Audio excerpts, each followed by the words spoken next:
ভাই আপনি শীত কি রকম উপভোগ করতেছেন একটু বিস্তারিত বলেন। ভাই শীত ভালো রকম উপভোগ করতে পারতেছি না ভাই। ভাই কেন, কি সমস্যা? ভাই শীতকালে সবাই তো কম্বল বিতরণ করে, বউ তো কেউ বিতরণ করে না।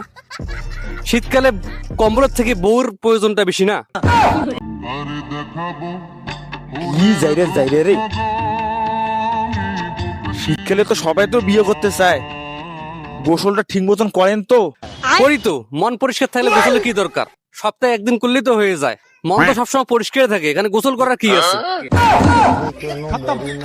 দেখো, সম্মান দিতে বেড়ে গেছে মন আর গোসল। 7 দিন পরে তুমি গোসল করবা, এই বিয়েটাও তুমি ওই কায়দায় করো। আমি রাজি, শীতকালে বউ দেন, গরমকালে ফিরুন দেন। এ শালা বউর কাছ থেকে নড়তে পারলো না, শুধু গেলে বউ বউ বউ বউ। এই শালা, আপনিও তো তখন থেকে বলতেছেন গোসল গোসল গোসল। গোসল থেকে তো আপনি তো নড়তে পারতেছেন না।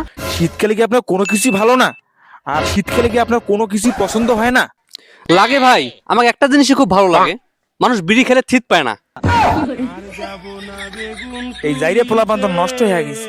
এই যুব সমাজ, এদের জীবন পশি গলি কয়লা হয়ে গেছে, কয়লা হ্যাঁ হাঁটায় যা ওরা গেছে।